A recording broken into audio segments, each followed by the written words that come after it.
Hi, I am Yael, and welcome to the best podcast in the universe. Today, I wanted to talk to you a little bit about what it is like to live jumping from city to city and own only the things you can fit in your bag. I lived like that for about 10 years, and I never stayed in the same city for a year and a half or more. So I think I am kind of qualified to talk about this issue. I have lived in many, many different cities. I have lived in Vancouver, Tokyo, Miami Beach, Seville, Madrid, Gibraltar, and Venezuela. So I think I can give you a nice portrait of the situation. The reason I'm recording this today is because I have seen a lot of videos going around, and I don't know if you have seen them too. It's about all these Instagram models and to what extent they alter, edit, and doctor their photos to a degree where they don't even resemble themselves.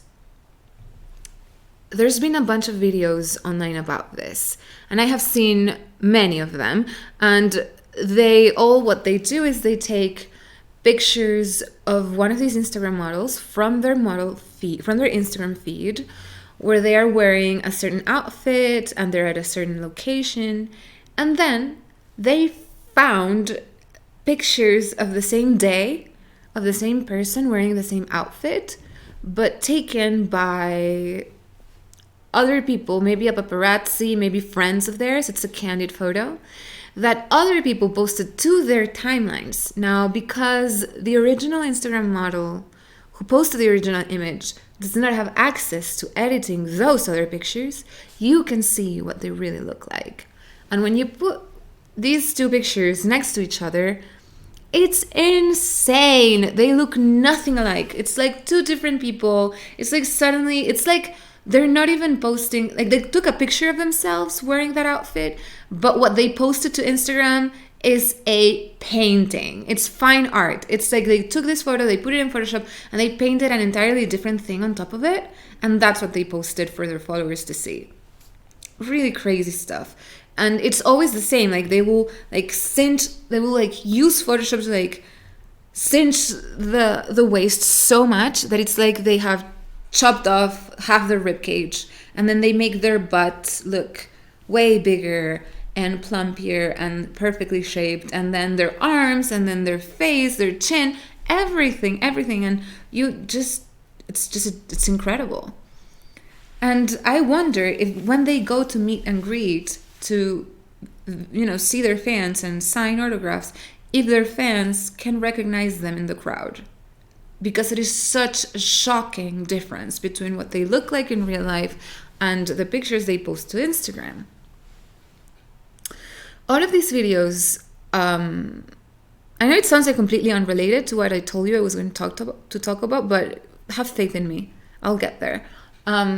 So all these videos, when they talk about these women doing these things, they say that there is a risk in allowing this to happen.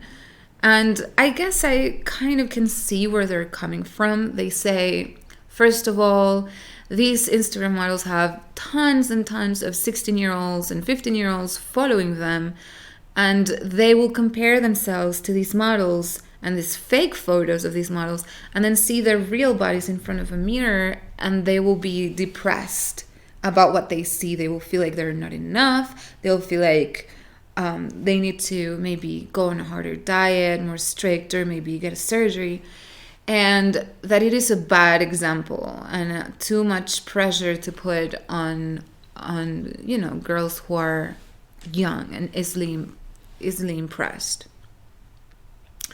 Then there is the other argument, which is about the beauty standards, and what they're saying is, because there's so many Instagram models like this and so many people follow them, if you spend a lot of time flipping through their photos on Instagram, then you start to expect the same thing out of reality, because you don't know that these are fake photos. You think that they are this way. And when you go out on the street, you're expecting to find people who resemble these models, but nobody resembles them because not even themselves resemble their own photos. Not even them resemble themselves, whatever. The point is, the beauty standards have gotten so high, according to the people claiming this, that if you go out on the street and a beautiful woman passes by, before the era of Instagram, you would see this woman and think, wow, this girl is amazing. She's so beautiful. And you would maybe look at her. But now you see her and you're thinking, she could lose a couple of ribs. I don't think her eyeballs are saturated enough. You know, you're like expecting something so great and impossible that actual beauty feels lackluster, feels, unimpressive. And this makes everybody sadder. And this is what these people who made these videos claim. I agree with them to an extent. I can understand where they're coming from, and I guess that you can understand it too. We've all seen it happen, and I catch myself sometimes in front of the mirror, and I'm like, oh, I thought I used to think that I was an hourglass shape, but now that I'm looking at myself in the mirror, I think I'm pretty straight, like boyish. And it's because your eye has gotten used to these crazy shapes, right? Not only from Instagram, but like actresses and how they alter their bodies with surgery. So everybody else, by contrast, is lackluster. There was even a video that I found on YouTube of a girl who shot a video called "You're Not Ugly, You're Just Broke," because you cannot afford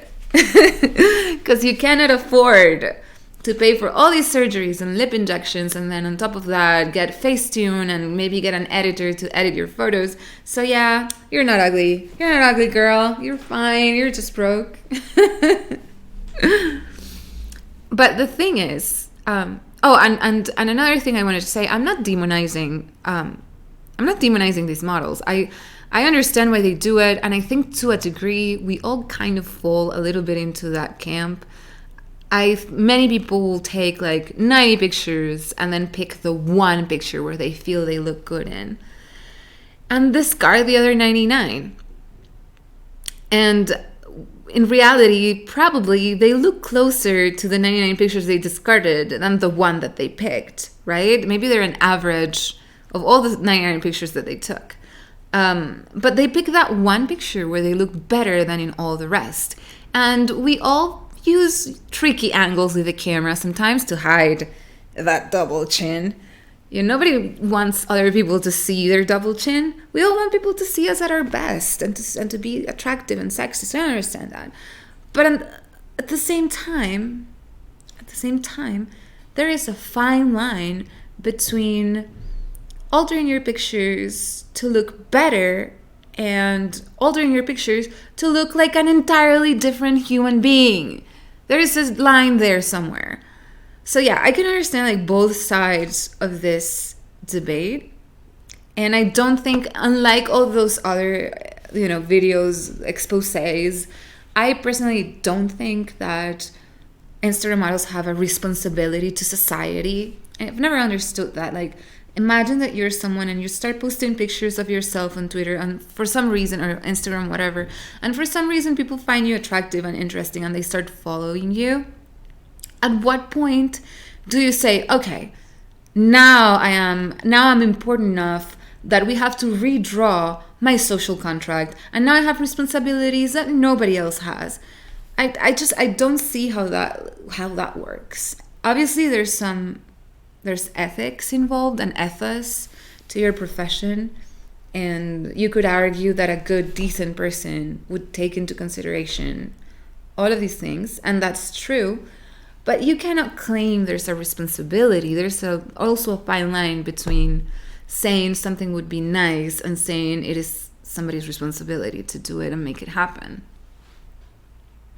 I also understand that we can't tell these women how to lead their lives because their livelihoods depend on how sexy they look, and brands are going to pick the model that they find represents them the best. So if all their friends are using Facetune and Photoshop and all that and they're not, then maybe they're lagging behind. So once it becomes a social problem like this on such a big, massive scale, it's very hard to find a solution that will be satisfactory.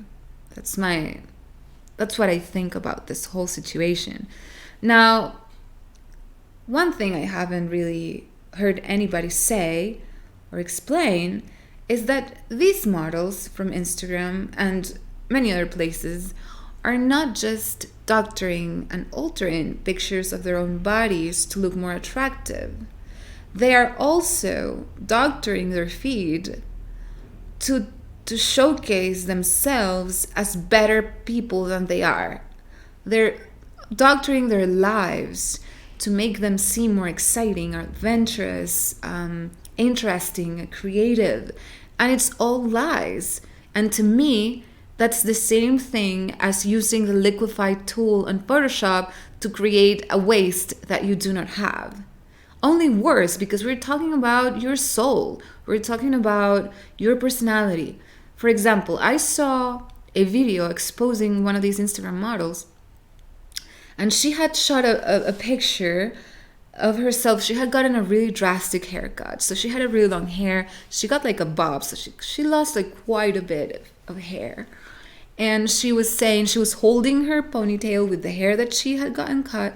And she was saying, I'm doing this for kids with cancer. I'm going to donate this hair that I got chopped off to these kids so they can make wigs for them. Very touching, very kind, very generous thing to do. Except if you zoomed in on the hair she was holding, you could see the plugs. Because it was hair extensions. It was fake hair extensions from, I don't know, some woman in Russia who had cut all her head off so that she could survive eating something other than beet soup, okay? And she's holding this to the camera, making everybody think she actually went ahead and chopped her own hair off so that she could help children with cancer. And I'm just sitting there, and I'm looking at this, and I'm thinking, damn, I mean, you are doctoring your own soul. You're making your soul seem better than what it is. And it is so shameful to make people believe that you're somebody that you're not. On the same line, and that's something that I do judge, because I hate when people are inauthentic and when people lie en masse just to look better, especially because these tend to be the same kind of people who shame others for not living up to their own standards of what being good is about. So I really, really, really do have a problem with that. It's one of the few things that actually irk me enough to make a public statement on them. And then there's also the issue of them doctoring their own lives. So they will go on vacation all the time.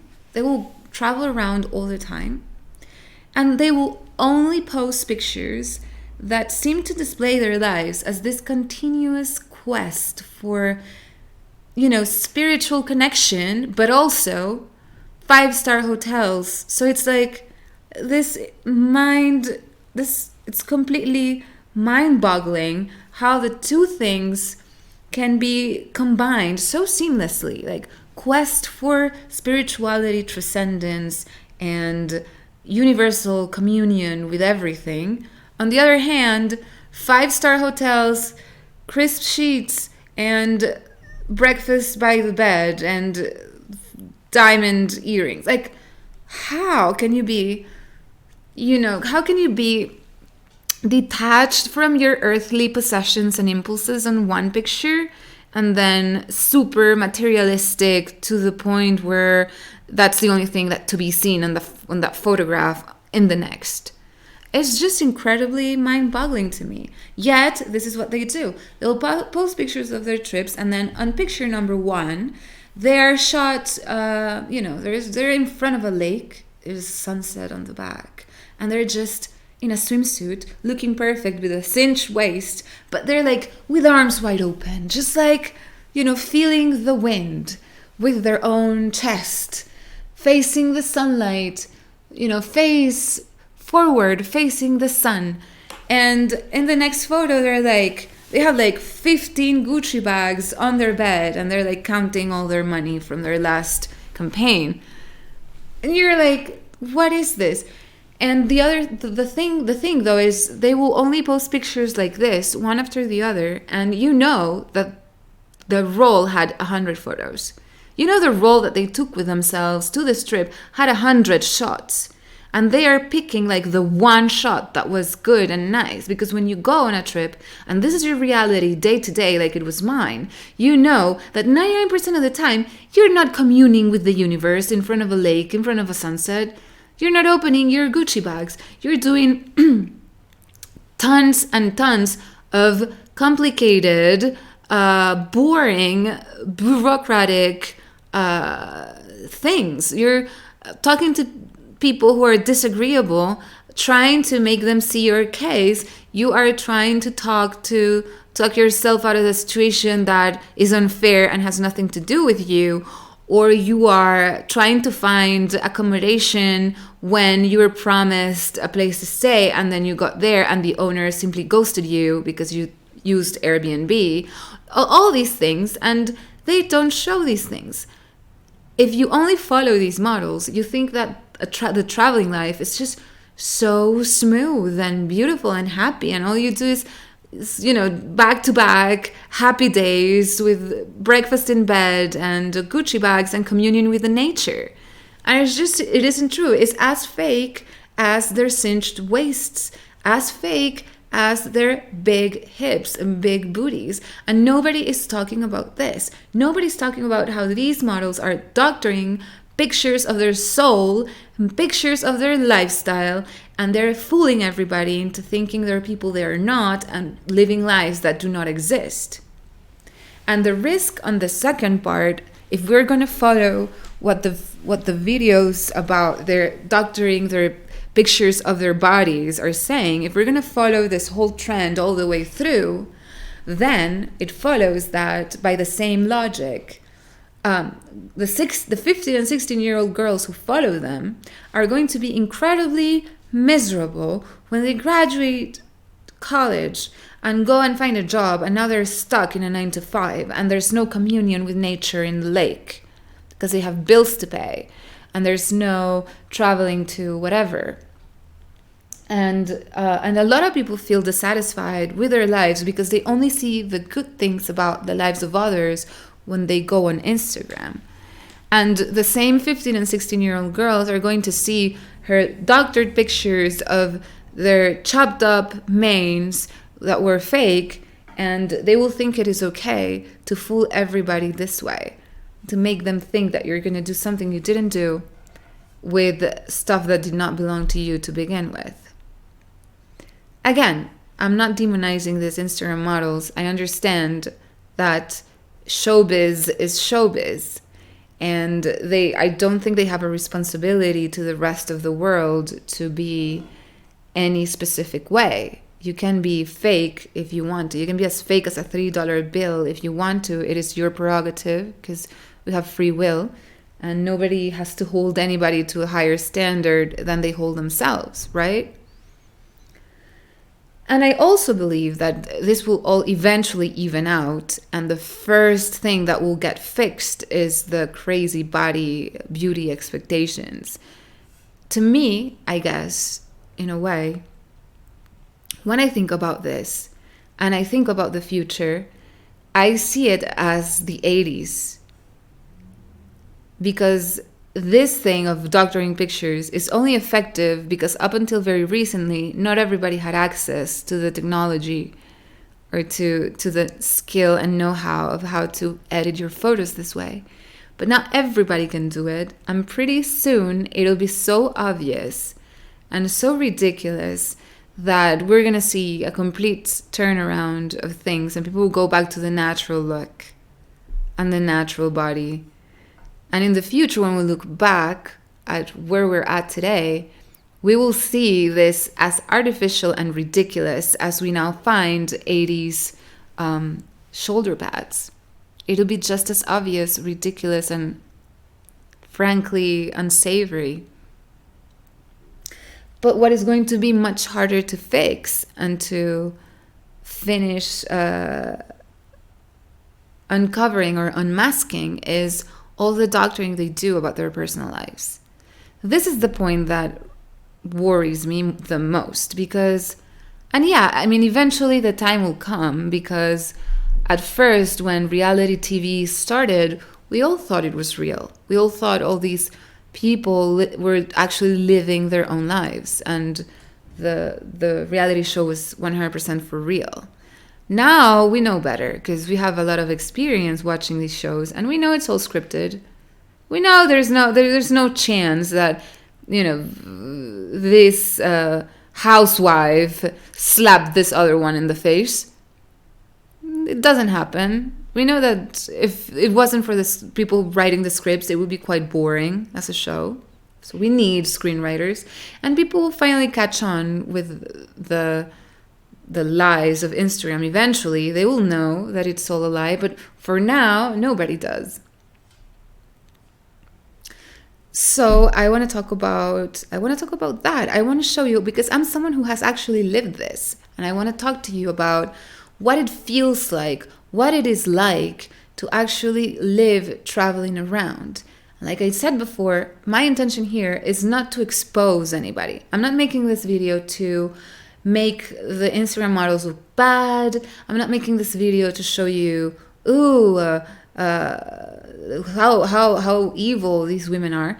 No, and I'm not doing this video to brag about all the things that I've done in my life. I could have had an Instagram account, and I could have posted all the pictures of all this time that I have been traveling. I could have posted them to Twitter. I could have done many things with photos, and I didn't even take them to begin with. I don't even have that many photos of my trips. Certainly not of the breakfast in bed. Because to be quite honest, I find that so boring. Like, why would I take pictures of room service? It's just stupid. So yeah, that's not my intention. But I do want to show you a little bit. I want to show you that shot with cellulite and a disgusting butt that somebody took in Mexico when Kim Kardashian wasn't looking. I want to be that picture for you. I am the cellulite. Hi, my name is Yael and I am cellulite. No, I just happen to think I'm shameless, and most people are not shameless. Most people are ashamed of admitting these things. And I'm not. I'm someone who will tell it like it is. And I don't care. This is going to be watched by thousands of people. I don't mind. So why do you start? Why anybody starts living the traveling lifestyle? Let's call it like the digital nomad lifestyle. Why do anybody... Why did I started doing this? Well, in my case, it was all pretty much accidental. It was not planned. It wasn't premeditated. It wasn't on my bucket list. Like I said on my previous podcast, I'm going to link it below here if you didn't listen to it. I left my hometown because it was a communist hell, and I packed a bag. I was only supposed to go on vacation for 2 weeks, and I decided never, ever again to go back. So there I was with a backpack, and all my possessions were inside of it. I left 500 or more books that I had bought with my own money. It was my library that I had built since I was a kid. I left them all behind in my hometown. I left all my clothes. Like, I only took what I was going to wear in 2 weeks. I left all my clothes, my shoes, my computer, all my things. So I just had a backpack. And since I didn't own anything and I had no ties to the place that I was free to move around quite a bit. I had nothing to lose. Now, most people are not like this. Most people will have an entire life that will be very rooted in the city that they're in. So most people will have, maybe if you're middle-aged, you probably have a house that you bought and you pay for every month because you have a mortgage, probably. Or maybe you have a car, you have a job, you have pets, you have a family. All your things are in the same place. There's also the fact that you have grown, you have lived your entire life in the same place. You've lived, you know it already. You know how to go around. You know how to talk to people. You have connections. You have probably relationships with people who live and do not want to move with you. They don't want to go live the traveling lifestyle with you. They just can't. Because they also have jobs and pets and houses and goals in life and different timetables than you. So to find the moment in your life where you can actually, you're free enough that you can do something like this, it's pretty difficult unless you plan for it. So you can plan for it and do it very consciously, or you can just fall into it like it happened to me. I fell into it, and I am someone who really loves new experiences. I feel invigorated whenever I do something new, whether it is try a new restaurant or watch a new movie or just like go get lost in a new neighborhood, go into a different city. Anything new, a new hobby, anything new makes me very excited and fills me up with life. This is just the way I am. So having the opportunity of moving around like this and being exposed to novelty all the time, it's a dream come true. If you're the same way that I am, it's a dream come true to a degree, because you are going to be meeting new people, seeing new things, seeing old things, but from a new perspective. You're going to eat new foods, and all of this will be just a constant stream of novelty. It's quite an adventure, and it's quite exciting, and it does have an effect on you because it forces you to open your mind. I have met people who have lived their entire lives in a single place, and now we have the internet, so it's easier for people to be more flexible.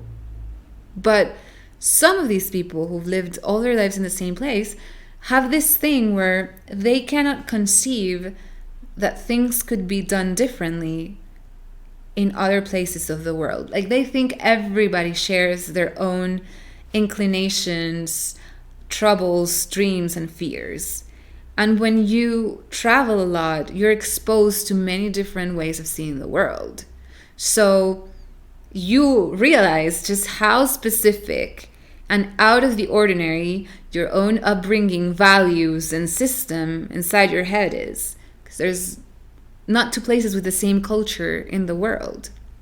So that's one of the upsides of traveling. And one of the reasons people want to do it is to expand their mind, to get in contact with other cultures and growing understanding for these cultures. And all of this is true, and all of this is great, and all of this is part of the things that people in general know. This is one of those things that everybody seems to be in accord with. Now, what happens when you actually start doing this?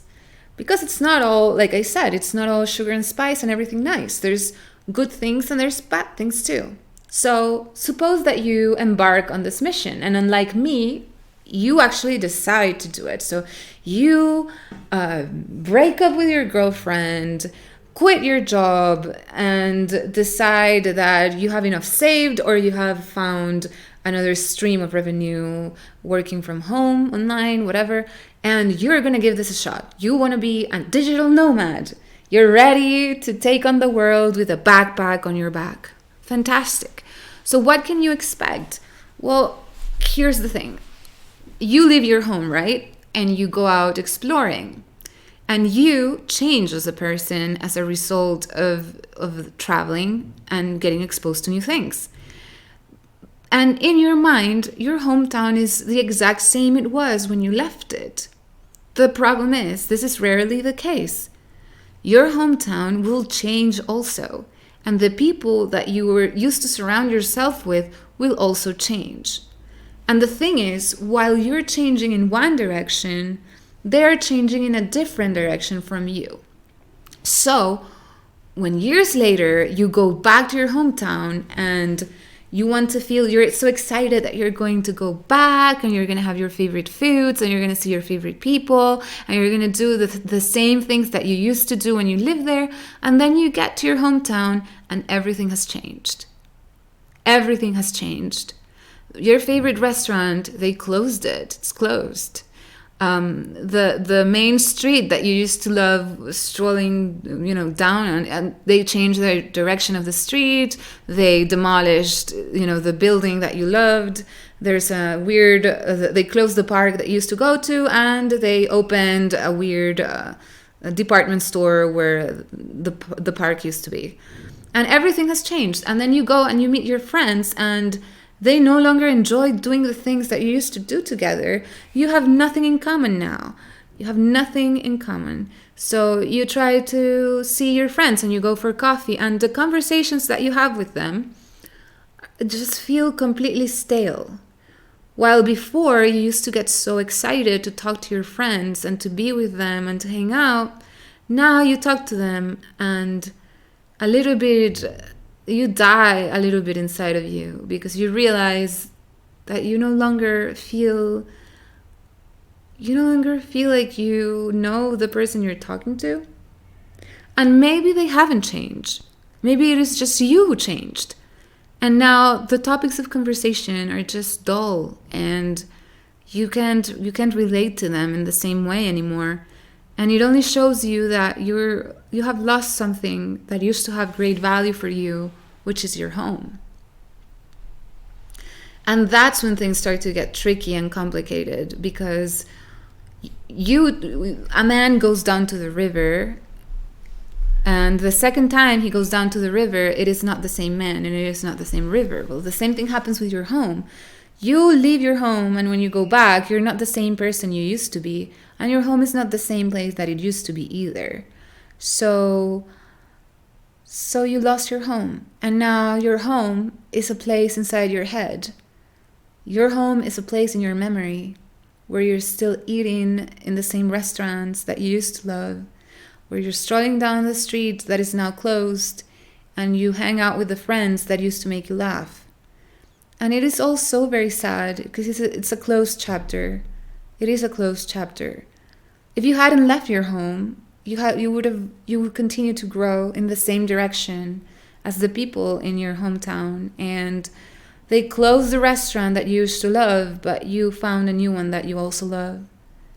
And so you can grow at the same pace as the people around you. But once you leave, let's be real, there's just no going back.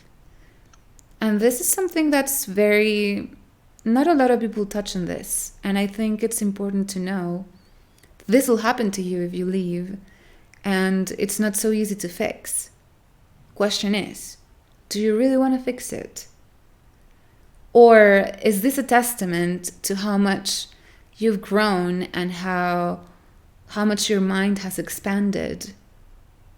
Do you envy the people that continue to have a home because they never left? Or are you happy that you quit and you got off that bus and went a different way? That is a very valid question to ask yourself. And I don't really, to be honest, I don't really have an answer for that. I don't really have... I can't really give you an answer about me. I mean, in my case, I guess it's more drastic, because I left my home and it was already a communist hell, but the worst part of it was still ahead, and I missed it completely. And now it's just like it's a wasteland, and there's just nothing to go back to, like literally nothing to go back to. So I guess in my case, it's even more extreme, and I wouldn't want to go back anyway, just because it's just nothing. There's nothing you can do about it. But even if your hometown is not a communist paradise and it's fine, still the changes are drastic enough that things just will not feel the same. So that's one of the things. That's one of the downsides of it is losing your home. It's not something that people talk about, but it is absolutely true.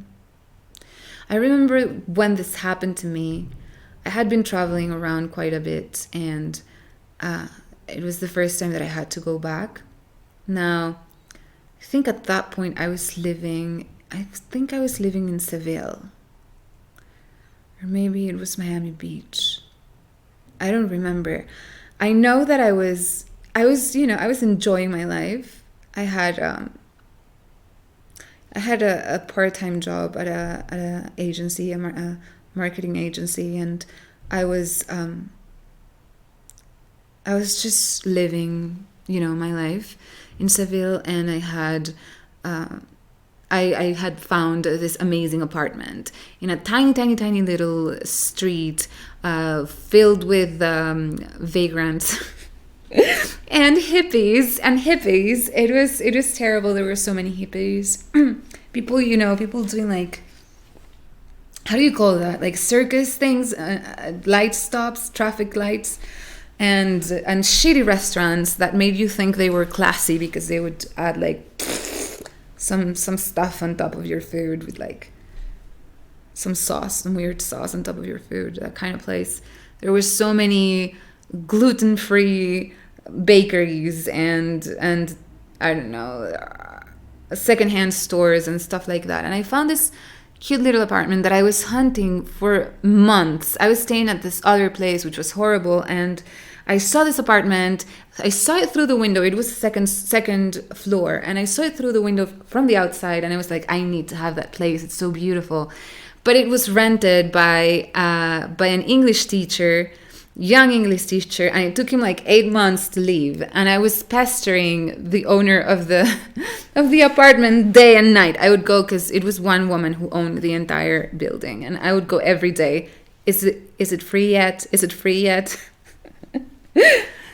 So yeah, and then I went back. I went back on vacation, and everything was just terrible. Like before leaving, I used to do. I was practicing yoga really hardcore back then. I would do every single day of the week, 7 days a week, 2 hours a day yoga, and it was this teacher that I used to love, and he would teach at a tiny park, and the class was free, but you could give him whatever you wanted, and he was a really good teacher. And I would go with my mat, and it would give me a sense of peace and free my mind from all my troubles when I was living back there and I was depressed. It was, I think, probably the one thing that kept me going all those months was having this yoga practice. So I was really excited to go back and see my teacher, my old yoga teacher, and practice yoga with him. So I went back, and this was a few years after I had left. And I took my mat and I went to the park to see my teacher, and suddenly I arrive and we used to be 15 people. He had, I'm going to say 500 students all around him. It was, the entire park was doing yoga all around this guy. He didn't remember me at all.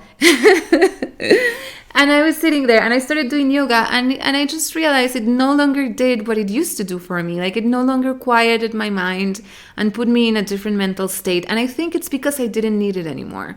I was already calm. I was already happy. I didn't need it. And so it wasn't as impactful as it used to be. And all of a sudden I realized this is not the same thing I left. I mean, it used to be an intimate, tiny thing. I mean, I'm really happy for my teacher. He was a really good teacher, and I guess he now has a cult following. But the thing that I went to and that kept me floating was gone. It wasn't the same thing.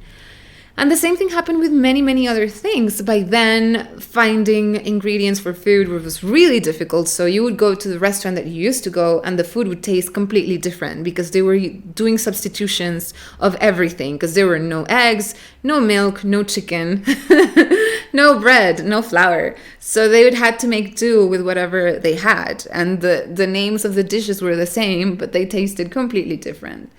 So it was just a crazy, surreal experience going back, and I realized that it's not the same place that I left.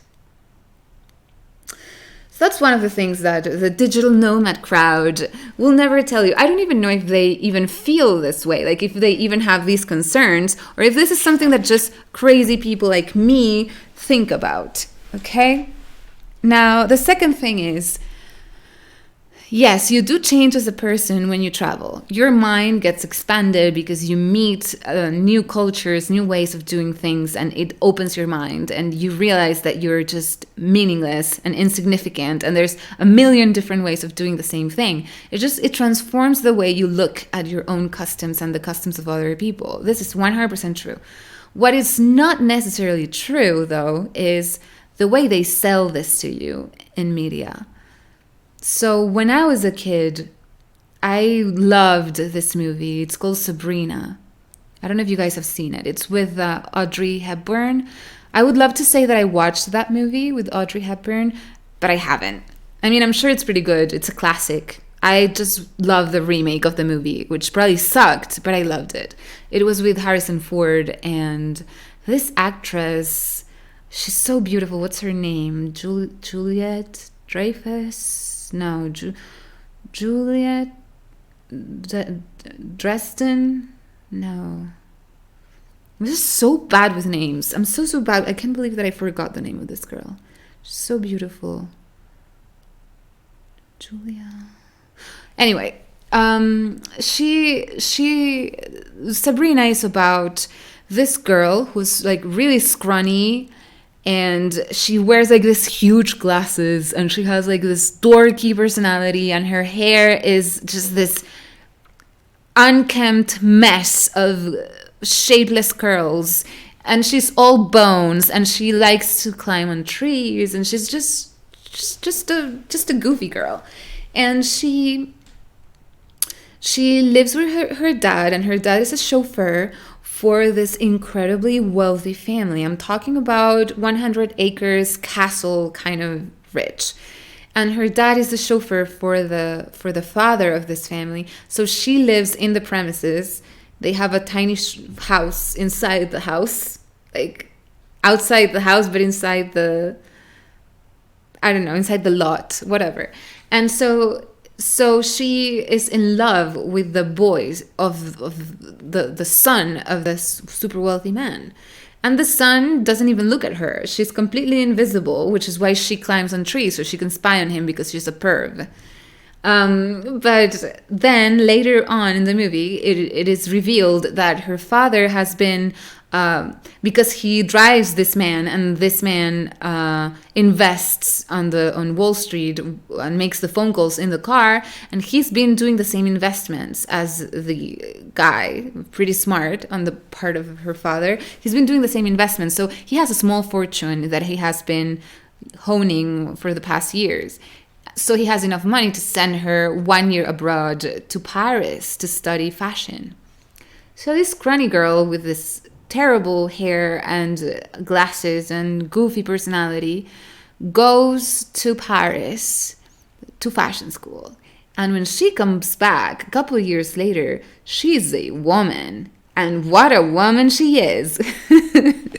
She got this haircut, so she now has this slick, beautiful, pixie cut with tiny like curls, very slick, very well cut, and she's wearing elegant clothing, and she knows how to handle herself. She stopped being a goof and became this elegant lady. So when she gets back home and she goes to see her father, she is intercepted by the boy of the like the man that she loves, like the son of the wealthy man, in the foyer of the house, and he thinks she is a guest, like she's looking for his father, like he thinks she's on his same level because she was so transformed in this trip to Paris. All she needed was a flight ticket. And all her personality, her demeanor, her looks, everything about her was transformed just because she stepped on a plane. And then, of course, other things happen, but it's the whole idea that you can go somewhere in a plane and come back a different person. And she would talk all during the movie about how, when I was in Paris, I had a notebook and I would sit on a bench in a park and just jot down all my thoughts and my feelings, and I got to know myself. I found myself in Paris. And it's this whole idea that in order to find yourself and find transcendence, you have to go somewhere else. Like you have to have to be in a different space in order to explore things within yourself. And there's been just countless examples of this. Probably one of the most dramatic ones was Julia Robertson. Julia Roberts, movie, the one Eat, Pray, Love, it's like these things are always aimed at women, or most of the time they're aimed at women. And it's like, don't go on a trip, go on a journey. Discover yourself in Barcelona. You know what I mean? And I think, I don't know, maybe it's also aimed at men. I don't know. I saw this Johnny Walker campaign, and it was pretty much the same way. And then there was this Louis Vuitton campaign with like a boat. I don't know if you saw that one. It's just like a boat, and it's like, journey, dare to go to the parts of your soul that whatever. And it's always like this inspiring stuff, and it's just so artificial, and it's not true. And people who have never traveled do believe it, because why wouldn't you? I mean, you have never been there. Like, they can tell you anything about traveling. If you've never traveled, you will believe it, because you've never gone there. And it's this expectation that if you travel, you're gonna be transformed. You're gonna have this sudden realization that everything that you have been doing wrong, and how to fix whatever is wrong with your life, and all of this will be granted to you just by walking into a plane.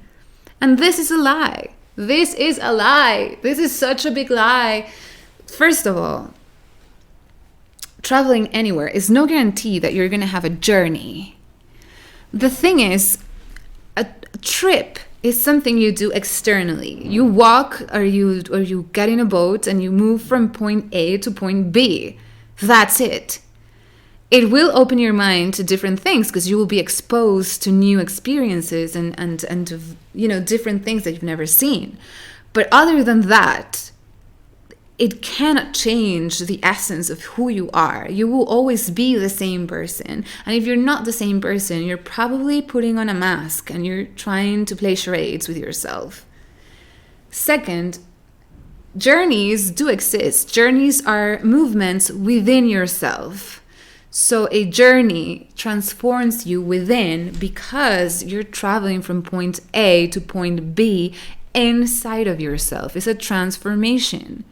But you can do this anywhere. You can do this in your living room, sitting down in a lounge chair. You don't have to move. All you need to do this journey is self-exploration. Take that notebook and jot down your feelings and your thoughts in your living room. I can guarantee you will find yourself in your living room. You don't have to travel to Paris to find yourself and have a transformation. You can do it at home. Really, you can do it at home. Just sit on a table with yourself. Disconnect for 5 minutes and get to know yourself. And voila, it's the same effect. The only reason these people link the two together is because when you're traveling, you're forced to leave behind all the distractions. So when you travel like this, and I'm not talking about going for 1 week to Ibiza to parties. I'm not talking about, spending 3 days in Cancun and going to foam parties. And I am not talking about going on a cruise anywhere. And I am not talking about even going to long lost Greek ruins, or that's not what I'm talking about. I'm talking about the travel, like long-term travel, like going to a place and living like a local for a while. And that's what they mean to Sabrina and all of these. We're not 1 week things, right? So you could also do this at home. The thing is, when you travel like this, and you have to put yourself inside a different culture, and you have to leave behind your job, your relationships, your the way that you used to do things, Netflix, everything. You have to leave behind all your distractions. Then you're forced to look at yourself. You're forced to do this because it's sink or swim. You have to look at yourself because you need to modify things in order to adapt to this new context. So that's why you're forced to look within. And that's why maybe it's easier to have a journey within a trip, but it's no guarantee. And it definitely does not happen in most trips because you're busy doing other things. So yeah, like spending 1 year abroad does not equal a coming of age experience, transformation of your personality. It will not turn you into a sophisticated version of yourself. You will not become Yael 2.0. You will not become John 2.0 or Sarah 2.0, whatever your name is, 2.0. Okay? It is not a guaranteed. And when you travel long enough and to many different places, you just lose the capacity to transform because you already did it. And it's just a string of new experiences. That's it. So that's the first thing that I think is a lie. Not all travels are journeys. Now, the second thing that nobody talks about when they talk about these things is the cultural shock. And this is something very real. I have lived in many different places, like I said, and each one of these places has completely different expectations, culture, good ideas of what is good and what is bad, ways to spend. It's just completely different mentality. So when you go to these places, what happens is, at first, and this is why traveling short, like a usual trip, is never going to cut it. It's because you never get past the honeymoon phase. So when you go to a new place, first you have the honeymoon phase. Everybody goes through this. You're in love. You're in love. You think, why didn't I come here sooner? I want to move to this new city. It is as immature as falling in love for the first time with a person when you get to one of these new places and you like it. It's very romantic, it's very childish, it's very silly, and it's completely unwarranted because you don't really know the place that you're going to, that you're in. You know only the surface. That's all you know. All you can see is like the architecture, and maybe you have gone to a park or the tourist attractions and you had food there and you met a couple locals. And that's it. You don't know anything. So many people will make this mistake, which is they go somewhere, they fall in love with it, they uproot their entire lives because they think, if only I lived in Barcelona, my life would be so exciting. And so they leave everything behind and they move. And only then do they realize, I think I made a mistake. 2 months down the line, when they start to actually get to see the real face of Barcelona, not the honeymoon face that they were seeing, but the actual real face of the place, they start thinking, maybe it wasn't such a good idea. This place isn't as good as I thought it was. I kind of don't really mesh very good with the locals. I just had luck with Pablo. I just got lucky with Borja, but this is not really my crowd. I want to go back. Mommy, take me back. So that's what I call phase 1 and phase 2. Phase 1, honeymoon phase. Phase 2, when you start to hate them. And it'll happen. You'll start to hate them too. And then there is a phase 3 after you leave.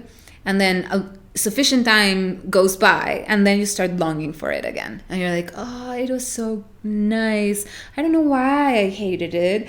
I remember it now very clearly. It was so lovely. I have to go back. So you go through different phases when you're traveling for longer periods of time like this. So when you take a small trip, like a week-long trip, you only get to phase 1. You're only on the love and devotion phase.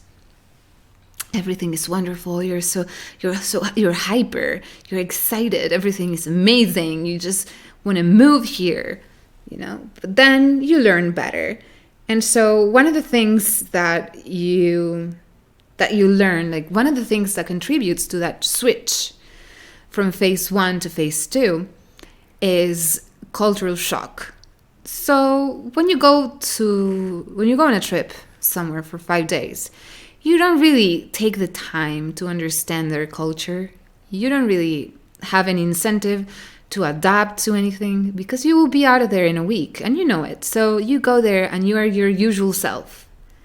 And you just soak in this whole thing, like the landscape and the main attractions and the most obvious things. But once you are forced to interact with a city for a longer period of time, then you start to realize that there is an entire culture and way of life that is 100% foreign to you. You know nothing, Jon Snow. And you have to learn and you have to adapt really quickly if you want to live. And that's what you try to do. And when you do this, naturally, you will be doing a really great effort to change things that are so ingrained in you because they're part of the way you were raised. You try to mold yourself after this culture, and there's points of this culture that you will feel comfortable with and that you will quite like. But there will be other points of this culture that are going to be very difficult for you to jive with. And that's when you start to find things irritating about the place that you have moved to. And I will give you an example. So when I moved to Tokyo, at first, I was in love with it, like everybody. Tokyo is an amazing city, and when you go there for the first time, everything is new and glitzy and exciting, and so it feels like an alternative reality. I remember that I wrote somebody an email when I went to Tokyo the first time, and in my email, it was so funny. It was like I was telling them that Tokyo was like an alternative reality. And the funny thing I said in the email is not that it's not futuristic. It's not. But it's like there was an alternative timeline of the present. It's like a different present. You know what I mean? So in this alternative present, there's tiny trucks of many different colors. They're exactly the same as our trucks. They're just tiny and in weird colors, and they handle mail and things like that. And in this alternative reality, there's vending machines for everything. You don't really have to interact with people much throughout the day because vending machines actually took off. Like in our reality, in our timeline, vending machines got really confused with bills.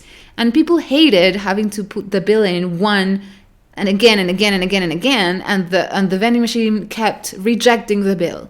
And we did nothing about this.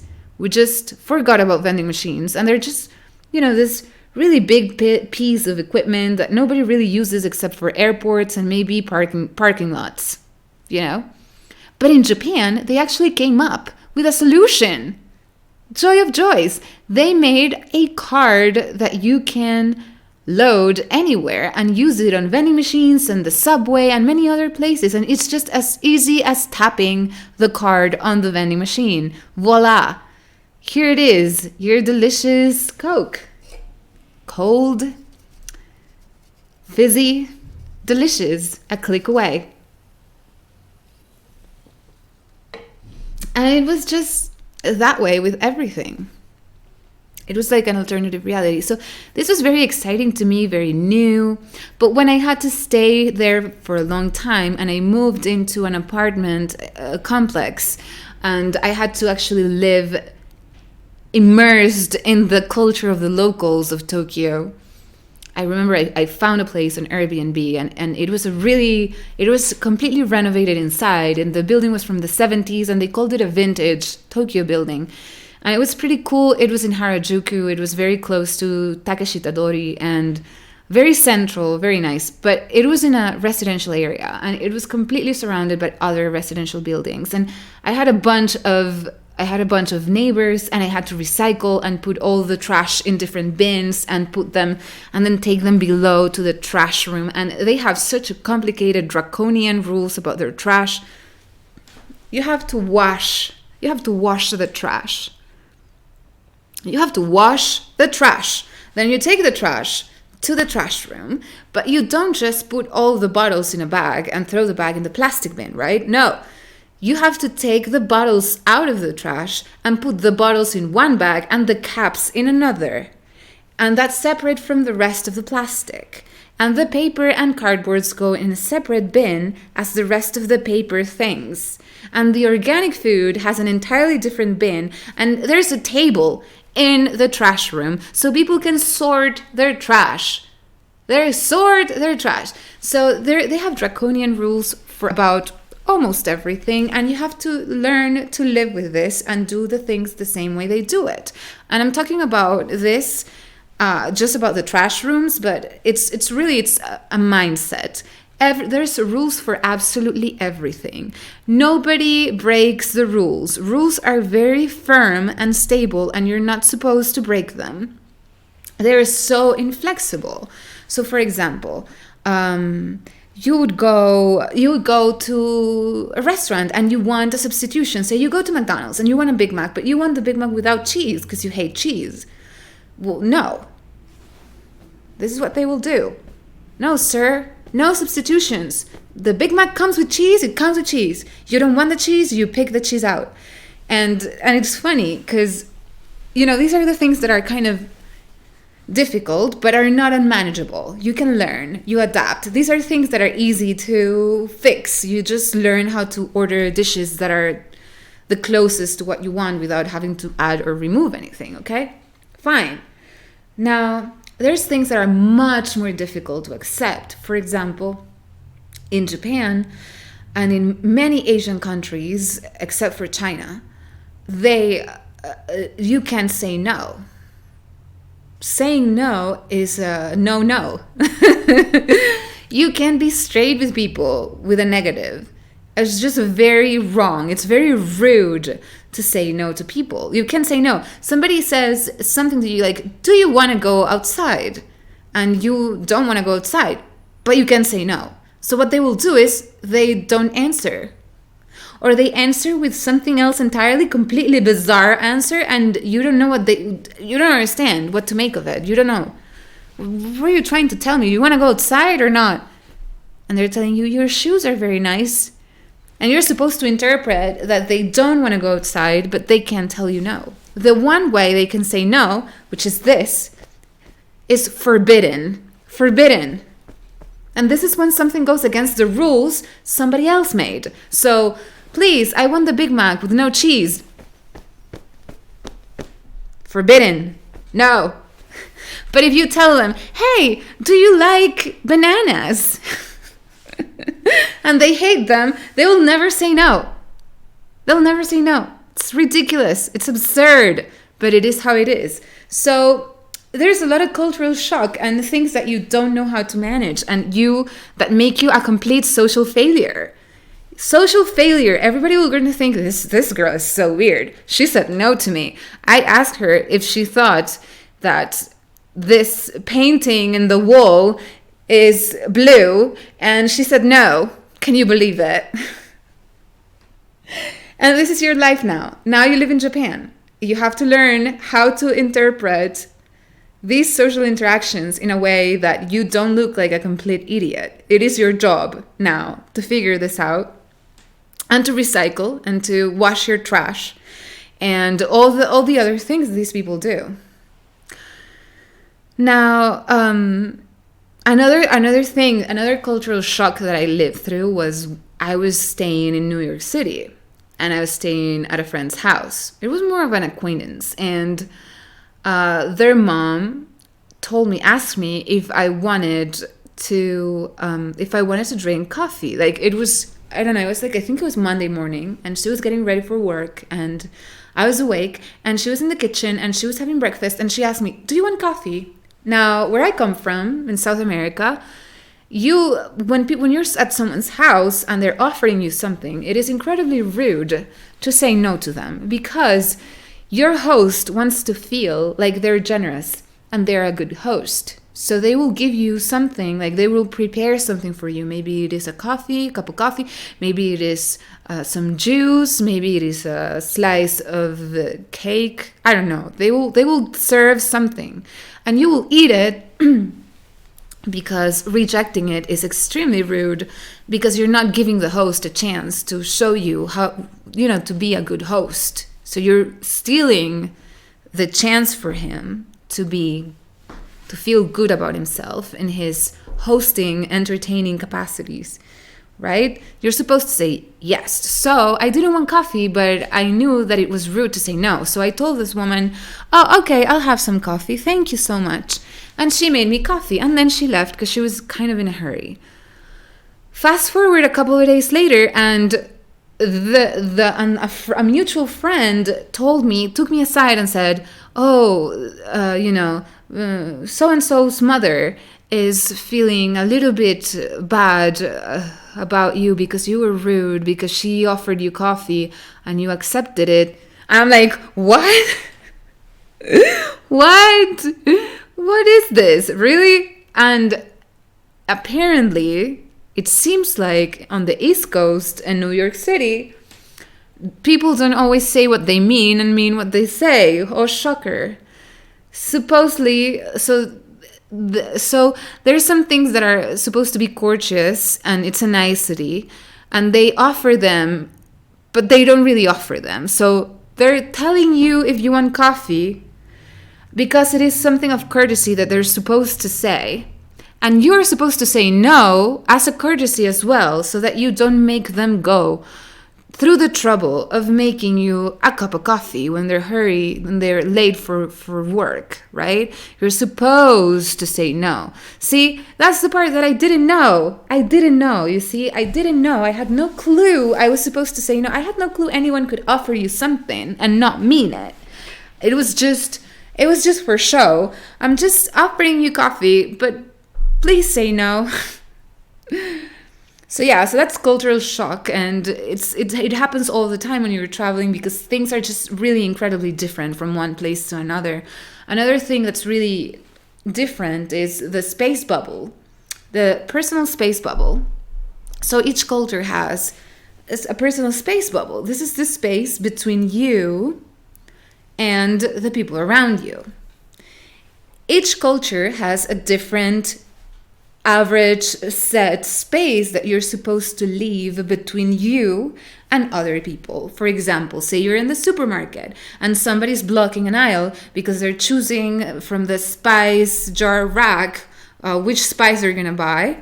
You are supposed to leave some space between that person and yourself. Now, if you're in the States, this bubble is quite large. It is about a meter long between you and the other person. So if somebody's blocking the aisle because they're looking at the spice jar rack, you cannot just go in between them and the tuna cans like this, like pass behind them, and maybe lightly brush their buttocks while you're at it.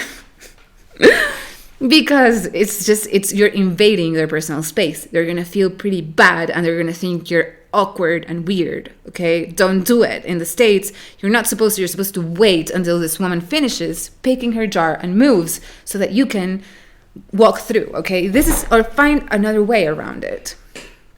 This is in the States. Now, if you come to Spain, now in Spain, there's just no such a thing as a bubble. No such a thing as a bubble. In South America, there's no such a thing as a bubble either. And in Germany, no such a thing as a bubble. You will be picking a jar of spices off the rack, and there will be someone crouching to go underneath you in between your arm and your leg. And you're like, wait, whoa. Or maybe they will be crawling behind you and just brushing your butt. And if you're ordering something at a restaurant, they will creep behind you and order right next to you and put their finger next to your nose. And you're like, wait, you're too close to me. Get away from me. So the personal space bubble is an important thing, and eye contact is an important thing. Here in Spain, people will stare at you shamelessly. You're walking down the street, people will stare at you. And you look at them staring at you, and they will not avert their gaze. They're just staring at you, and it's out in the open. No need to hide it, baby. I'm staring. Oh, I'm staring. So it's a very different. There's a lot of different things. A lot of different things to keep in mind, and all of this is cultural shock. So if you move around enough, suddenly you stop being able to function properly anywhere. Why? Because you're too terrified of doing the wrong thing. No longer do you have confidence in your own social capacities to handle situations. You no longer know if anything is fine. You're just constantly over worrying about what other people might be thinking or wishing that you did, or what are you doing wrong and how are you breaking the code by anything that you do. This gets only worse and worse the more you travel, because now you have all of them scrambled in your head. Like, I'm from South America. I'm not supposed to have a space bubble, but I got used to having a space bubble when I lived in the States. I love my space bubble. I want to be in the center of a huge space bubble. I don't like people touching me. I just like my space. And then I am forced to live among beasts and animals who think it's perfectly fine to brush my arm. And I'm like, God, I wish I was in New York City. I wish I was in New York City. And people were mean about coffee cups, but at least they won't brush my butt when they walk by me, you know. So on the one hand, you become super flexible and you become able to adapt and spot those things that make cultures click. On the other hand, you become super insecure about your own capacities, and then you wish you could have like a buffet where you can pick American personal bubbles, but with South American hospitality and a little bit of Japanese organization, please. That's the country I want to live in, you know, and it's not possible. So now all the time, every time you move somewhere, you're just missing something from one of the other 75 places you've lived in, and you are forced to see how impossible it is to have it the way that you like it. So you lose your home, you become a scaredy cat when it comes to social interaction because of cultural shock. And the worst part, though, is after you start to hate the new place that you moved to, which is the phase 2, and you leave, then comes the phase 3, which is remembering it fondly a couple of years down the line and wishing that you were back where you were. I, for example, left Vancouver for a reason, okay? I loved Vancouver for many things. I thought Vancouver was a beautiful city. It's so clean. It's so fresh. People are so kind. The city is amazing. But they have a problem. And the problem is they have really bad seasons. Because during the summer, the day, the sun comes up and it's like 4 a.m. And then you have to wait until 11 p.m. for the sun to set. So you only have like 5 hours of darkness at most during the height of the summer. Most apartments don't really have a functioning air conditioning or shutter blinds. So you're sleeping and everything is so hot. You're sweating like a pig. A sexy pig, but a pig anyway. And you're sweating like a pig. And when you finally manage to get some shut-eye, the sun is up. Good morning. And now your entire house is bright as a light bulb because no shutter blinds. And it makes it extremely difficult to rest during the summer. And then during the winter, it's quite the opposite. During the winter, the sun will come up at 11 a.m. and it'll set at maybe 4 p.m. So you only have like 5 hours of daylight. And it starts to weigh down on you because those 4 hours of daylight are overcast with clouds and gray. And you get no sunlight for months and months and months. So that was really difficult for me to live through because I'm used to a tropical weather. And that's why I left Vancouver. But then, years later, that memory is not so fresh in your mind. And all you can think of is how much fun you had when you were walking down Stanley Park. And how excited you were when you discovered this cute little restaurant that served South Carolina barbecue. And how excellent the sushi was at this restaurant in Alberni Street, and how much you want to go back so that you can finally go to Whistler because you were a lazy bum and you never went. and all of these things. And you catch yourself just thinking so fondly of that Jewish bakery where you would get food from, and how the cherry trees that lined some of the streets in Canby Street would bloom in the spring, and then you're just fantasizing about going back, and it's like you had a new home. It's like you have now a new home in your mind, and the problem is if you go back, it won't be the same. So now you have 75 homes in your head, and they're also changing, and you are changing, and you try to go back to them and never find them. And it just becomes this incredibly difficult Where's Waldo game, where you're just trying to find the lost pieces of all these memories in your head, and realizing that the world just changes way too fast, and no place is the same twice in a row. But none of this is really the crux of the question about traveling and the traveling lifestyle. Now, the real thing, the real tea is, and this is what they don't tell you in all these pictures, is you spend 99% of your time solving problems, really boring problems with landlords, and problems with travel agents, and problems with the security at the airport, and problems with your luggage, and problems with the airlines, and problems with and problems with your bank, and problems. It's a non-stop stream of problems of practical nature that kill the joy out of you. So, for example, right, you arrive at a new place. You made it to Asia. Welcome to Tokyo, whatever. And you are trying to, so you get there and you have nothing, and you have to start over from scratch. You need to find somewhere to live. You need to find internet connection. You need to find a phone. You need to find all the necessities, like the basic necessities of life, and you need to start from scratch because you have no idea. So you don't know what the companies are. You don't know which company is good. You don't know what they offer. You don't know nothing. You're literally at square one, and you need to have really good Google skills. And the more different the country is from yours, the hardest. Like, do they speak another language? Add 100 points of difficulty on doing all of this.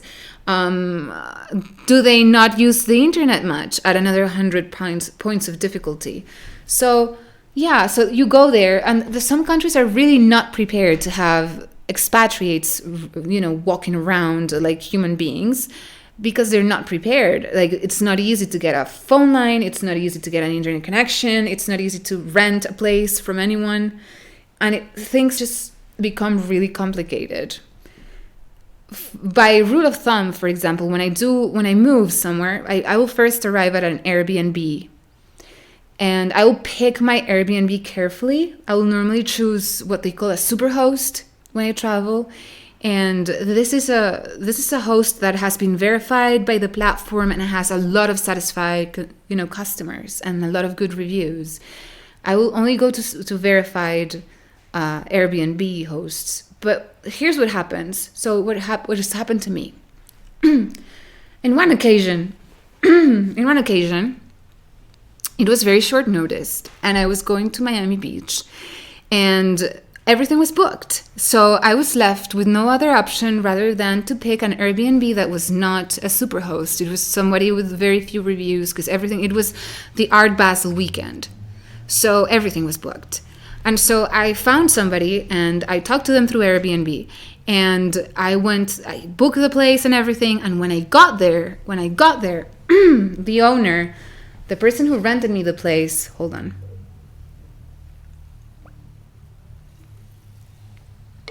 They wanted to meet me 2 blocks away from the Airbnb. Like, I didn't know this. He just told me the address, and I got there, and there was this guy, very shifty guy, very sweaty. He was like very nervous. It looks like he had the face of a rat, and he was very nervous and very twitchy. And I was getting like weird vibes out of this guy. I'm like, what is this? So he starts saying, walk with me. And he starts walking, and it's like 1 block and another block and another block. And I'm like, where is this guy taking me? And another block. And then we finally arrive at the building, and he's like, come here, be quiet. And he takes me around through the back, through some stairs, and we arrive at the apartment, and he's like opening through the back door, and there's this awful stench coming out of the place.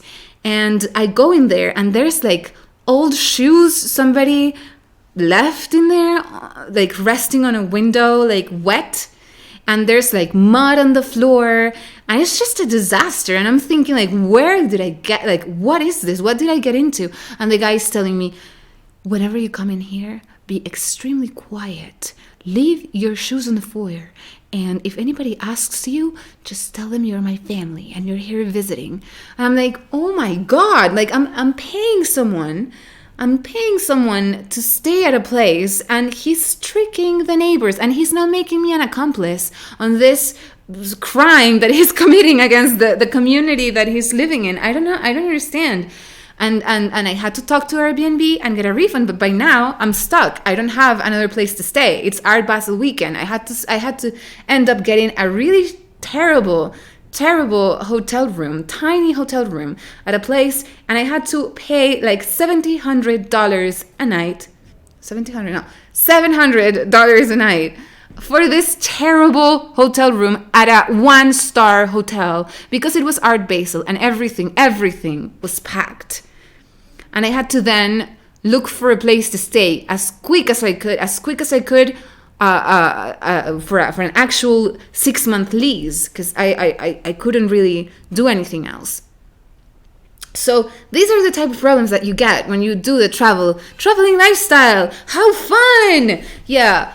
Yeah, not so fun when these things happen to you. Then, for example, in another occasion, so I was traveling, and I was going to Vancouver, and I was going from Los Angeles, where I had been staying for a while, to Vancouver. And at the airport, I don't know why Canadian security at the airport is so mean. They're just so mean. Canadians are so kind, and Canadians are so nice, and they always say thank you and sorry. But at the airport, I don't know where they find these security guards. They're just terrible. And I was at the airport, at security, and they were grilling me with questions like I've never been grilled before. And the guy took my passport inside, and he wouldn't find my passport. He lost my passport in the airport. The security guard lost my passport, the immigration person. And he spent 2 hours trying to find my passport inside where he had taken my passport. I don't know why he took it, but he took my passport, and then he spent 2 hours retrieving it. And I was going to grow roots, and I was losing it because he had told me, I don't know where your passport is. I'm sorry. And I was there. I had to wait 2 hours for them to get my passport. And there's just problems like this. I could talk to you about problems like these for hours. Another thing, banks. Do you have a bank account? Yeah. Try telling them that you will be living abroad for 3 months at X destination, and then try to use your card there, and tell me how many times they're going to block your card. How many times will you find yourself in a situation where you're at a store, you're at the supermarket, you're going to pay. Surprise! We blocked your card again. Call us and spend 70 minutes on hold paying, super high fees because it's an international phone call from your cell phone, and wait until we go over it, and we're going to tell you we don't see any problems with your card, but your card does not go through. Call again. And this will happen to you constantly. So in between airport disasters, packing bags, problems with your bank, problems with Airbnb hosts, and general lack of understanding from the locals, bureaucracy, it ends up outweighing, like, the cons and the practical issues of traveling end up outweighing the fun, adventurous, spiritual connection with the universe part of the equation. And this happens because, so at first, when you haven't gone to many places, you're so excited to travel. Like, you want to live all these adventures. You want to be you want to learn about the world and see other things, and you're bored of your life and you think everything outside is more exciting and more fun than in your city, it can't all be just as boring as your hometown. There has to be experiences out there that will blow your mind. And so you have all of this huge expectation inside of you and longing for adventure and for excitement in your life. And when you start traveling, you start to quench that thirst. So it's like pouring water inside a glass, right? You're pouring water inside this glass that is your adventure, your thirst for adventure glass, and you start filling it up. As you fill it up, your thirst gets diminished. And as your thirst gets quenched, all the problems with bureaucracy and airports and Airbnb hosts and lodging and blah, blah, blah, blah, blah start to become more and more real.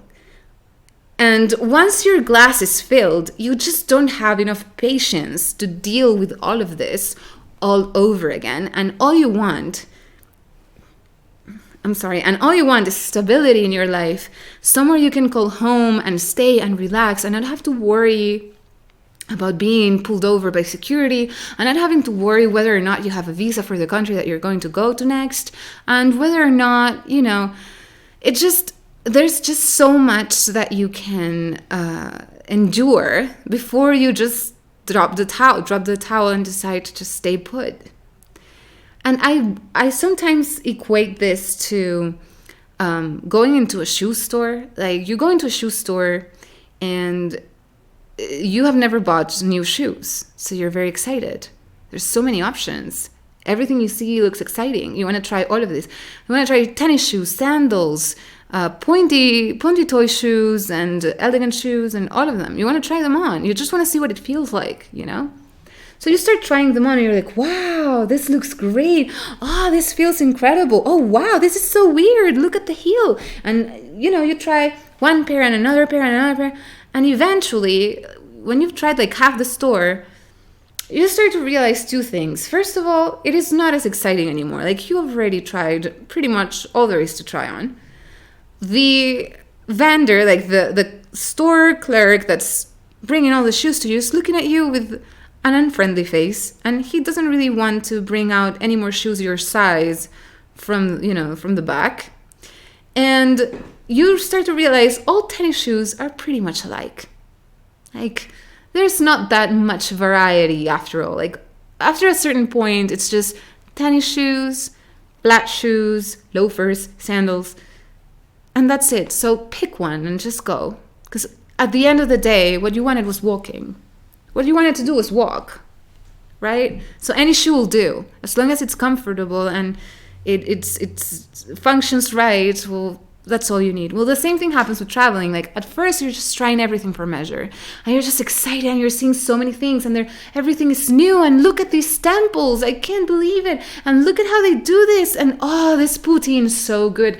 But after a while, you end up realizing there's just not that much variety. Like, food is food, and in Asia, all temples are kind of similar. It's not so much different. Temple in Tokyo from a temple in Seoul or whatever.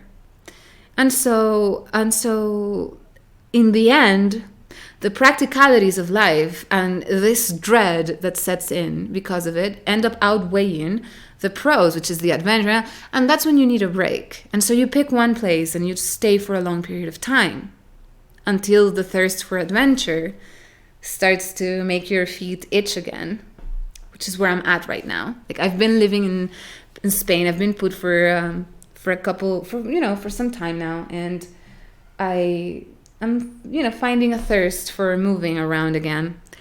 And I don't know if I'm going to go to Asia again. I'm thinking maybe Hong Kong, but don't quote me on that. But yeah, so it's more of a thing that you have to do on and off, and realize that it's not all just wonderful, beautiful experiences of communion with nature and crisp sheets at 5-star hotels, And it's not a transformative experience that will end up making you a different human being. You're still going to be you. There's a lot of practicalities that are not mentioned on Instagram that are going to make your life hell, and eventually it's going to make you stop wanting to travel for quite a while. And third, it has downsides, very dramatic downsides, like losing your home and losing faith in humanity and losing your capacity to function like a normal human being in social interaction because you're just being exposed to way too much. So yeah, it definitely, so the one thing that I do like, I mean, aside from all the things that I already talked about, the one thing that I really do love about being able to travel is it really, like, being exposed to all these different cultures really does give you a much better much more accurate perception of what the world is like than before.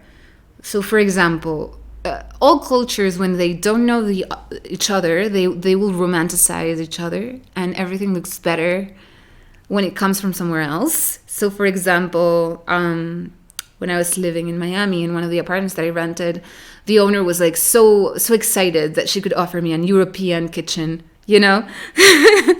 It's a European kitchen, you know? Oh, yeah. See, all the appliances, European appliances. And then you come to Europe and it's the opposite. It's like, and this apartment comes with an American kitchen, American appliances. And everybody seems to just love stuff from somewhere else. And then it's funny, you end up going to all these places and the kitchens are the same. Kitchens are just the same. It's just silly. And it's because the perception, they have romanticized Europe in the United States, and they think anything coming from Europe has to be more classy. It has to be hors d'oeuvre. I don't even know how to pronounce it. Hors d'oeuvre?